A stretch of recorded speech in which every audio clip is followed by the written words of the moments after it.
बलवडी येते मला वाटते भवानी यात्रेनिमित्त 21 तारखेला ओपनचं मैदान आहे। त्या मैदानाचा आढावा घेण्यासाठी आलोय। चला दादा नमस्ते। नमस्ते। सर्वात प्रथम हे मैदान आयोजन कशा निमित्त आहे किंवा यात्रेचं आहे किंवा या मैदानाची बक्षीस वितरण कसं असणार आहे?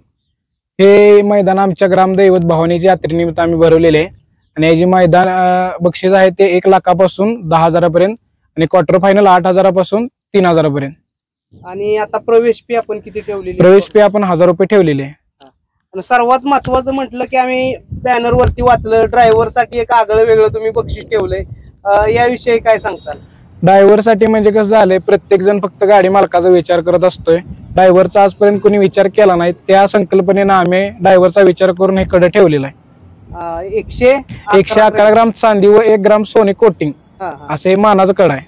1 ग्राम सोने म्हणजे दिसताना सोने टोटल सोने। आणि त्याचबरोबर आता फाटी संदर्भात विचारायचं, फाटीचा आपला पल्ला किती, आतल्यात रुंदी किती? फाटीचा पल्ला पूर्णपणे 900 फूट आहे आणि रुंदी 14 फूट आहे प्रत्येक फाटी मधली। आणि पल्ला किती फाटे फाटे किती आहे? फाट्या 9 आहेत, 7 निकट पळणार आहेत। रान कसं पळाय कसं रान आहे? रान हे ओराटीच आहे आणि किती जरी पाऊस आला तर रानाला चिखल अजिबात होत नाही। आणि आम्ही पूर्णपणे असं रोलर वगैरे फिरून कटिंग करून घेतलेलं रान आहे, जेणेकरून बैलाला पळताना कुठला त्रास होणार नाही आणि कुठे फाटीमध्ये दगड वगैरे पण नाही। थोडक्यात एक पहिलं मैदान इथं झालेलं आहे। हो, पहिलं एक मैदान झालेलं आहे, घाटमाता केसरीच पहिलं मैदान इथं झालेलं आहे। बर, पुढं किती लांब आहे पुढं थांबायला? बैल थांबण्यासाठी 450 फूट रनिंग आहे शिल्लक म्हणजे फाटीपासून पुढे। आणि माग किती जागा शिल्लक आहे? खाली तिकडे सुट्टीपासून खाली पण एक 400 फूट आहे। बर, आजूबाजूला कुठं अडचण वगैरे काय? आजूबाजूला विहिरी ओढे नाले असं कोणत्याही गोष्टी नाहीयेत। आणि पुढचं पूर्णपणे पुढं 450 फूट 450 फूट पुढे, त्याच्या पुढे डांबरी आहे। फाटी पूर्ण लाल झालेली, आपण काय लाल माती भरलेली आहे। ही माती पहिली भरलेली आहे, मारा नसल्यामुळे थोडे दगड होते त्यामुळे माती भरून घेतलेली आहे, माती भरून रोलिंग करून घेतलेलं आहे। आणि आता तुमच्या भागात मैदान कमी आहेत, आपण एक नाद जोपासण्यासाठी मैदान भरवतोय, काय आयोजक म्हणजे बैलगाडी मालकांना एक आयोजक म्हणून काय सांगताल? गाडी नोंद करण्यासाठी ऑनलाईन नोंदी संदर्भात काय सांगताल? ऑनलाईन नोंद आम्ही चालू केलेली आहे। 15 तारखेपासून 20 तारखेच्या 1 वाजेपर्यंत फक्त नोंद राहणार आहे आणि दुपारी 2 पासून आम्ही गट काढायला चालू करणार आहोत, कारण की लांबनं बैलगाडी मालक नोंद करत असतात, गाडी त्यांना समजाय उशीर व्हाय नको किंवा त्यांनी काय वेळ व्हाय नको, यासाठी 2 पासून नोंद चालू करणार आहे। असं नाही ना की मैदानात नोंद कमी झाली म्हणून, कमी गाड्या आल्या, कमी नोंद झाल्या म्हणून तुम्ही दुसऱ्या दिवशी गट काढणार? नाही नाही नाही, तसं कोणती गोष्ट होणार नाही। पैशासाठी नाही, पैशासाठी मैदान मुळात नाहीये।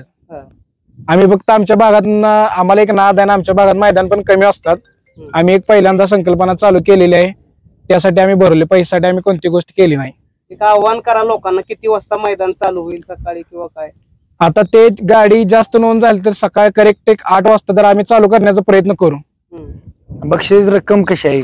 बक्षिसाची रक्कम पहिल्या 1 लाख पासून पहिले 1 लाख आहे, 7 नंबरचं बक्षीस 11,000 रुपये आहे, क्वार्टर फायनलला पहिलं बक्षीस 8,000 आहे, लास्टचं बक्षीस 3,000 आहे। नक्कीच आपण बॅनर सुद्धा प्रसारित केलेला आहे, त्या बॅनरच्या माध्यमातून नोंद करू शकताय। आणि सर्व बैलगाडी मालकांना मी माझ्या चॅनेल तर्फे विनंती करतो की मैदान एकदम चांगलं आहे, फाटी सुद्धा तुम्हाला मी व्हिडिओच्या माध्यमातून दाखवीन, 1 नंबरची अशी फाटी पाळण्यासाठी आहे आणि बैलांना पुढं उभं राहण्यासाठी सुद्धा काही अडथळा नाही, भरपूर रान पुढे उभं राहण्यासाठी आहे। दादा सर्वात महत्वाचं की मैदानात अनेक मैदान होतात, परंतु पब्लिकचं वगैरे नियोजन, आता तुमच्या भागात पहिल्यांदा मैदान, या भागातली बैलगाडी बघायला अनेक लोक येतील, तर काय कसं नियोजन केलंय समोर? समजा जर पब्लिक जास्त झालं तरी बैलाला कोणताही त्रास झाला नाही पाहिजे, किंवा बैल कडनं गाडी लागली, माणसं आत येतात, बैल फॉल होतात, ह्या गोष्टी लक्षात घेता आमच्या फाउंडेशनने 40 बाउन्सर प्लस आमची 50 जणांची टीम असं मिळून आम्ही नियोजन केले, जेणेकरून कोणत्याही बैलावरती अन्याय होणार नाही, कोणताही बैल पब्लिक तासात येणार नाही। तुम्हाला पूर्ण बॅरिकेड म्हणजे पूर्ण मैदानामध्ये रिकामं दिसेल पूर्णपणे।